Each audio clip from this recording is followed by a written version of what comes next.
I was born youngest of 8 in Mir, across the narrow sea. So my father gave me over to the Red Temple. In their wisdom, they decided to make me a priest instead of a warrior or a temple prostitute like other children. It was not the path I would have chosen.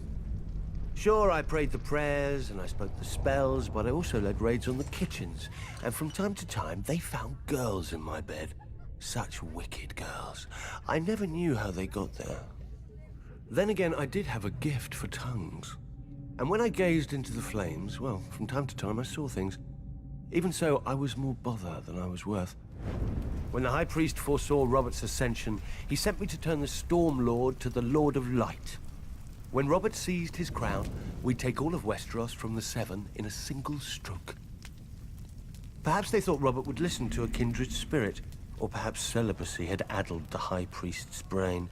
I didn't know, and didn't care. I was free.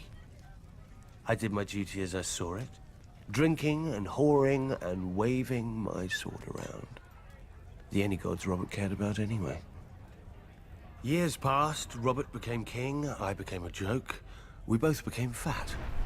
I even won some glory in Greyjoy's rebellion, first through the breach and all that. It's amazing what boldness a full bladder can inspire. But Robert had stopped listening to my sermons a long time ago, even if I'd still bothered to give them.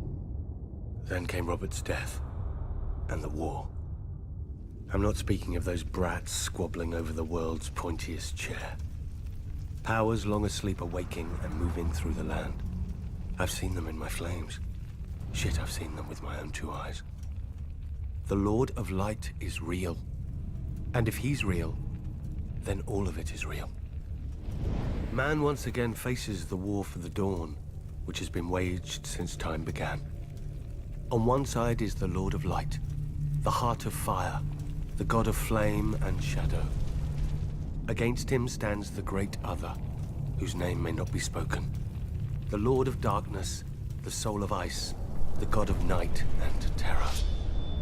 According to prophecy, our champion will be reborn, to wake dragons from stone and reforge the great sword Lightbringer that defeated the darkness those thousands of years ago. If the old tales are true, a terrible weapon forged with the lifeblood of a loving wife's heart. Part of me thinks man was well rid of it. But great power requires great sacrifice.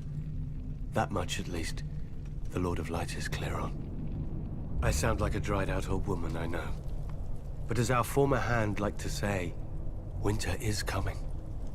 When the cold winds rise, all men, no matter their faith or lack of it, huddle beside my night fires.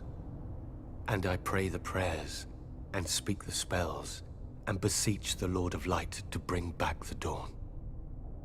So far, so good.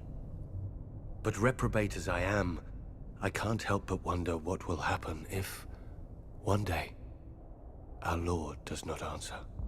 Imagine a night that goes on forever, so dark and full of terrors. I think I need another drink.